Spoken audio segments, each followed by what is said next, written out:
Good morning students. हम लोकतंत्र के परिणाम और लोकतंत्र की चुनौतियों वाला चैप्टर पढ़ रहे थे और ये चैप्टर भी आपके लिए 4 नंबर का था और हमने इस चैप्टर के बहुत सारे इम्पॉर्टेंट क्वेश्चंस पे चर्चा कर ली थी या आपको समझाया था। अब हम इस चैप्टर से रिलेटेड और कुछ क्वेश्चंस जो इम्पॉर्टेंट हैं आपके पेपर के लिए उन पर हम एक बार रिवाइज कर लेते हैं। हमारा जो अगला क्वेश्चन है वो ये है कि स्वतंत्र और निष्पक्ष चुनाव लोकतंत्र के लिए आवश्यक हैं, व्याख्या कीजिए। ये जो क्वेश्चन है यहाँ पे वो एक्चुअली में जो लोकतंत्र की हम विशेषताएं पढ़ते हैं उनमें से जो एक विशेषता है वो स्वतंत्र और निष्पक्ष चुनाव की है।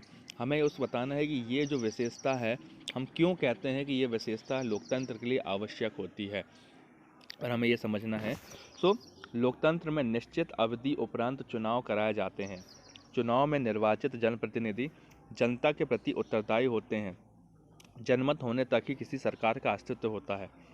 नियमित और निष्पक्ष चुनाव प्रमुख नीतियां और कानूनों पर खुली चर्चा, सार्वजनिक चर्चा और सरकार तथा इसके कामकाज के बारे में जानकारी पाने का नागरिकों को सूचना का अधिकार है। इस पैमाने पर लोकतांत्रिक शासकों का रिकॉर्ड मिला जुला रहा है। नियमित और निष्पक्ष चुनाव कराने और खुले सार्वजनिक चर्चा के लिए उपयुक्त स्थिति बनाने के मामले में लोकतांत्रिक व्यवस्थाएं ज़्यादा सफल हुई हैं। अब होता क्या है, हमें ये समझना है कि निष्पक्ष चुनाव या स्वतंत्र चुनाव लोकतंत्र के लिए आवश्यक क्यों है। जब हम लोकतंत्र के बारे में जानते हैं तो सबसे पहला हमारा ख्याल लोकतंत्र में यही आता है कि जो लोकतंत्र है उसमें जो शासक है वो जनता के द्वारा चुना जाता है और जनता शासक को चुनने के लिए चुनाव कराती है। तो सबसे पहले मुझे तो या हमें तो ये बात ही पता होती है या कोई भी ऐसा व्यक्ति हो जो लोकतंत्र के बारे में थोड़ा सा भी जानता हो तो वो ये जानता है कि लोकतंत्र वो एक सरकार का प्रारूप है जिसमें चुनाव होते हैं।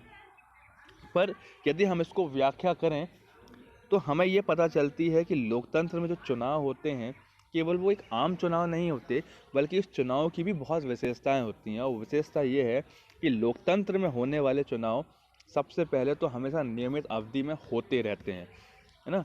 जैसे हमारे देश में लोकतंत्र का जो चुनाव होता है वो हर 5 साल में होते हैं, वैसे ही जो सबसे पहले तो चुनाव होते हैं वो एक नियमित अवधि के उपरांत कराए जाते हैं। दूसरा, इसमें जो जनप्रतिनिधि होता है उसे जनमत के द्वारा चुना जाता है, इसीलिए वो जनता के प्रति ज़्यादा उत्तरदायी होता है। तीसरा, और जब तक जनमत रहता है तब तक ही किसी सरकार का अस्तित्व है। अगर किसी सरकार पर से जनता का भरोसा उठ गया तो ऐसे में सरकार का अस्तित्व खत्म होने लगता है। और ख़ास बात उस लोकतांत्रिक चुनाव की तो वो ये है कि वो लोकतांत्रिक चुनाव जो होता है वो स्वतंत्र और निष्पक्ष होता है। निष्पक्ष कहने का मतलब उस चुनाव में जो है आप किसी को भी चुनाव लड़ने का अधिकार होता है, चाहे वो किसी पार्टी से हो या ना हो। यदि किसी को कोई पार्टी का सपोर्ट नहीं मिलता तो ऐसे में वो निर्दलीय होकर खुद से भी चुनाव लड़ सकता है। तो ऐसे में लोकतांत्रिक चुनाव में हम निष्पक्ष इसलिए कह रहे हैं क्योंकि यहाँ पर इस चुनाव में सबको खड़े होने का अधिकार है, सबको चुनाव लड़ने का अधिकार होता है। और साथ में ही ये उस जनता के लिए भी निष्पक्ष होता है जो वोट करने वाली है, क्योंकि यहाँ पर हर वयस्क नागरिक को मत का अधिकार होता है तथा उसके मत का जो मान होता है वो भी समान होता है। ठीक है। यहाँ पर हम इसलिए ये कहते हैं कि जो चुनाव होता है वो निष्पक्ष होता है। और स्वतंत्र इसलिए हम कहते हैं कि चुनाव किसी भी सरकारी संस्था के अंतर्गत नहीं आती। हमारे भारत देश में जो चुनाव कराने वाली संस्था है चुनाव आयोग, वो सरकार के अंडर में नहीं होती, वो स्वतंत्र होती है। इसलिए हम ये कहते हैं कि जो चुनाव है देश लोकतांत्रिक देश में चुनाव जो होते हैं वो स्वतंत्र और निष्पक्ष होती है। और इसकी खास बात यही थी कि वो नियमित होती है, स्वतंत्र होती है और निष्पक्ष होती है। और लेकिन इस सवाल का जवाब ये है कि वो ज़रूरी क्यों है।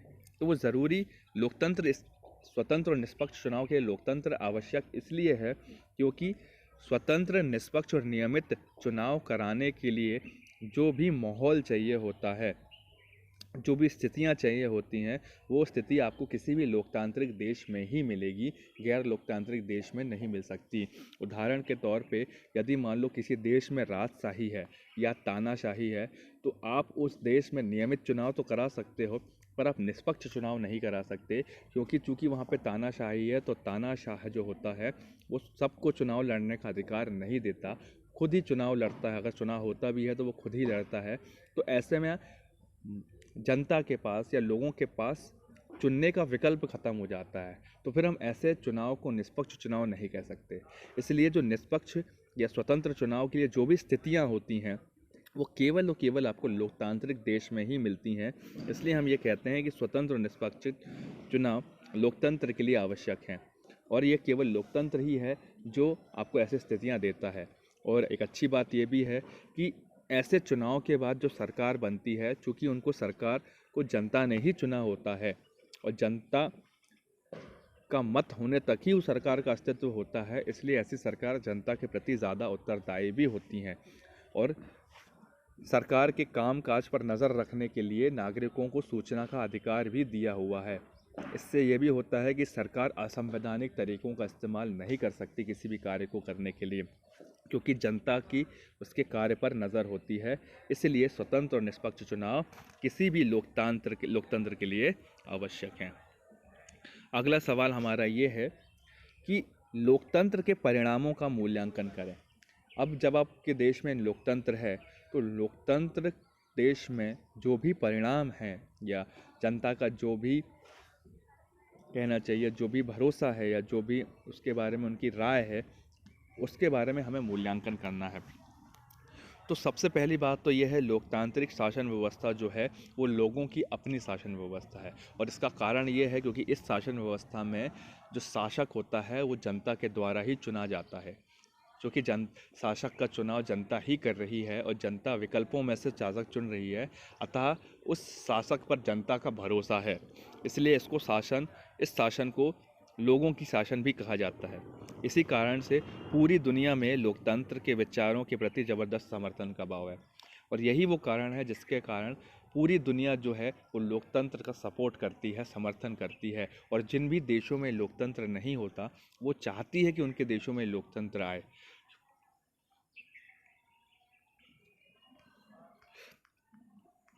वो चाहती है कि उनके देश में लोकतंत्र आए, और वो ये मानते हैं कि उनके देश में भी लोगों के द्वारा चुना गया प्रतिनिधि ही सरकार बनाए। ठीक है। और लोकतंत्र के परिणामों के बारे में यदि हम चर्चा करें तो लोकतांत्रिक सरकार जो है वो जनता के प्रति ज़्यादा उत्तरदायी होती है। कारण ये होता है क्योंकि उसको जनता ने ही चुना होता है, और तथा वो जनता के प्रति जवाबदेह होती है, क्योंकि नागरिकों के पास सूचना का अधिकार है। सरकार द्वारा किए गए हर काम के बारे में नागरिकों को जानने का अधिकार होता है, इसलिए जनता के प्रति वो जवाबदेह भी होती है। तथा ये वैध शासन है, क्योंकि लोकतांत्रिक सरकार जो होती है इसमें जो शासक का चुनाव होता है वो संविधान के आधार पर होता है, तथा शासक चुनने के बाद, सरकार बनाने के बाद जो काम करता है वो भी संविधान के हिसाब से या संविधान के आधार पर ही करता है। इसलिए हम इसे वैध शासन भी कहते हैं। अतः अगर मैं लोकतंत्र के परिणामों का मूल्यांकन करूं तो मैं ये कहूँगा कि लोकतांत्रिक शासन किसी भी गैर लोकतांत्रिक शासन से एक बेहतर शासन व्यवस्था है।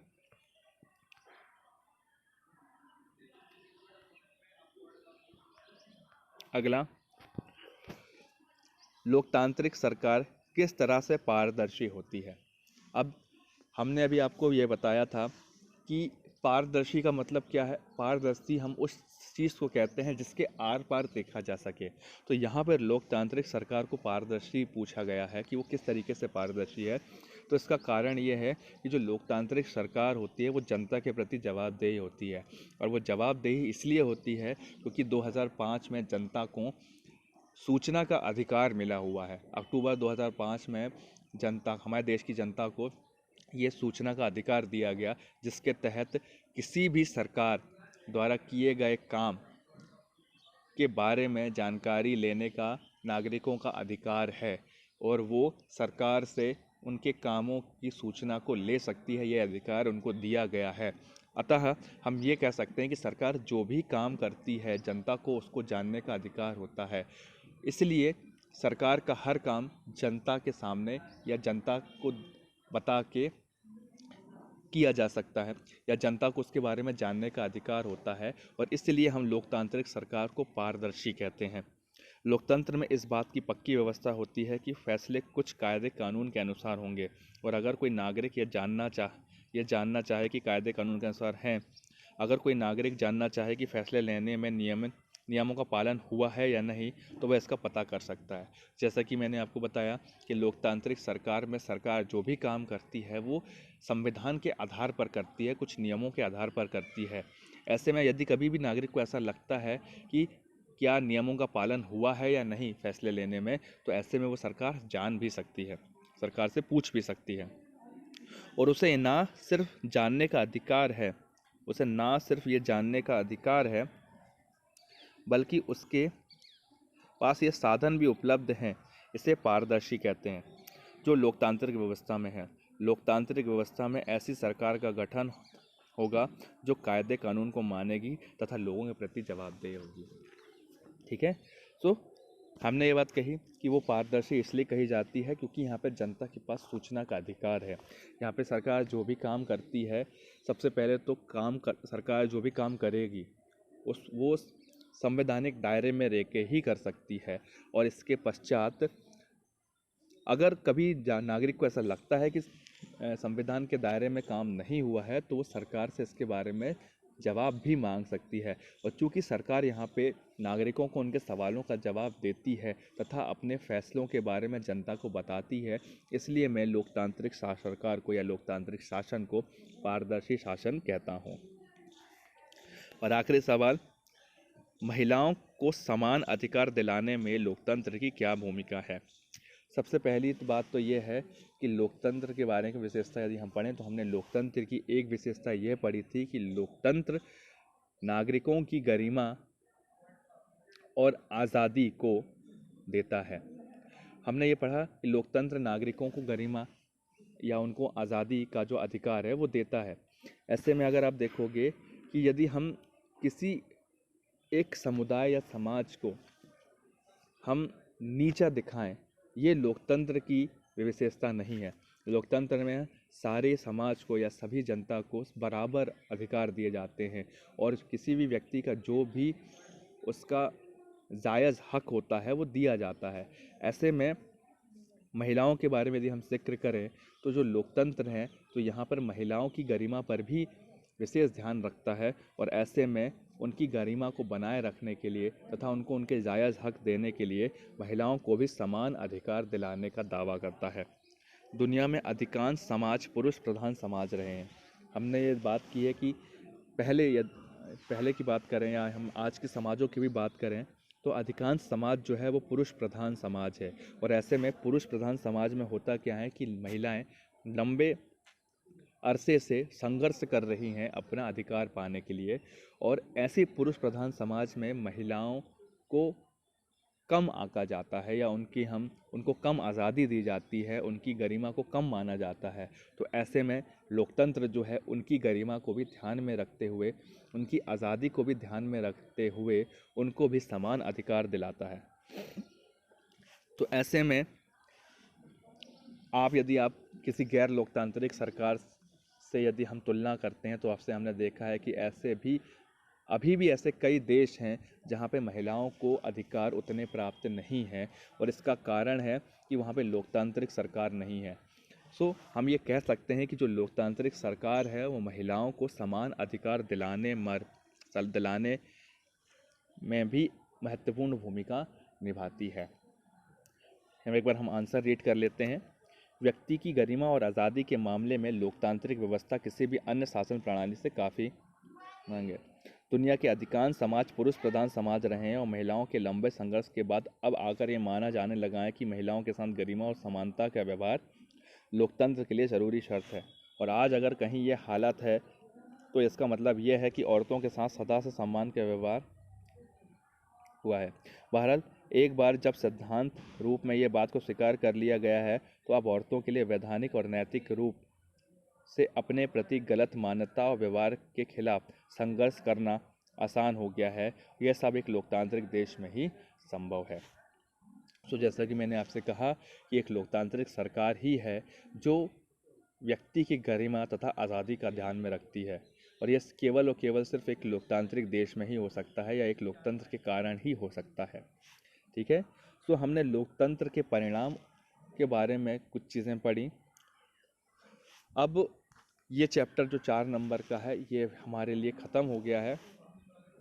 अब हम 4 नंबर का अपना तीसरा चैप्टर अगले क्लास से शुरू करेंगे, और वो जो है वो है हमारा जो उपभोक्ता अधिकार के बारे में। उपभोक्ता के बारे में जो हमारा अगला अध्याय है, हमारे इकोनॉमिक्स का चैप्टर 5 है, अर्थशास्त्र का जो अध्याय 5 है, उसको हम वो भी एक क्वेश्चन, वो भी जो चैप्टर है उसमें से भी 4 नंबर का क्वेश्चन आना है। तो हम अगली क्लास से उस चैप्टर को उस चैप्टर को समझने की कोशिश करेंगे। कोई भी डाउट हो आपको तो आप मुझसे पूछ सकते हैं। आज के लिए इतना ही।